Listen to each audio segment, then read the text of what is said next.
I wanted to talk a little bit about emotional foundation, what it means to be emotionally stable. I know that might be a little scary because everybody wants to think that they're already emotionally stable. I was not. And I didn't know. I thought that I was, and I was one of those people who thought everybody should live like I thought they should live, and I knew what was best. And it wasn't until my life really fell apart that I realized I was pretty miserable, and I didn't understand why. And I had zero emotional self-awareness.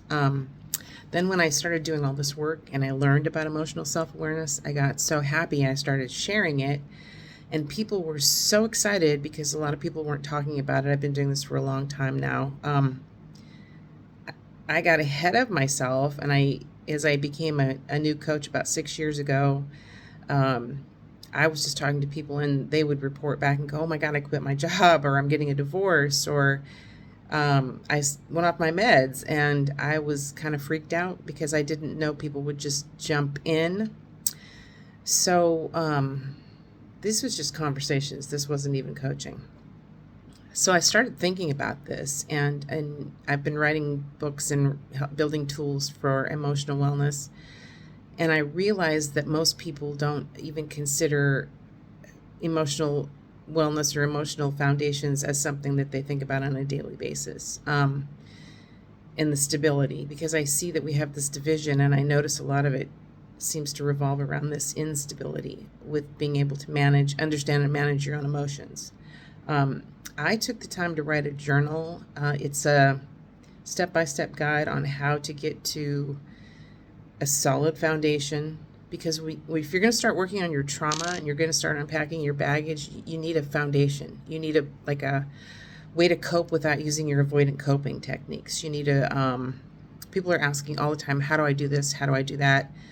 And there are tons of ways you can get stuck. So to build a solid emotional foundation, you need to be really emotionally self-aware. You need to know how to recognize your emotions when they're happening. You need to know how to create space so you don't let them continue to build without being processed and released into anxiety and then further into depression. Pretty much everything is going to come out in the next 2 to 5 years that a lot of these things aren't mental illness. They're all emotional issues.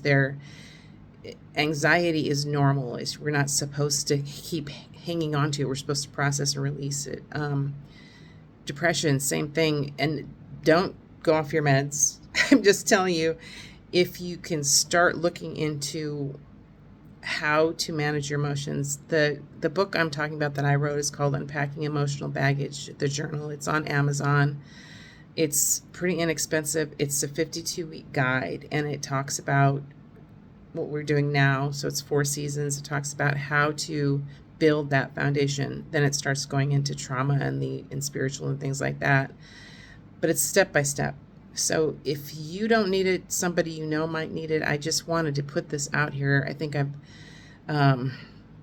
maybe already put another video out here, but I do want to stress how important it is to have that foundation and to take time to build another tool. So when you're taking something out, if you're trying to stop smoking, or you're trying to eat less, or you're trying to exercise more, put in a tool that helps you cope. So like you're looking for freedom at the end of the day, put in a tool that's creating safety for you, that's not avoidant coping.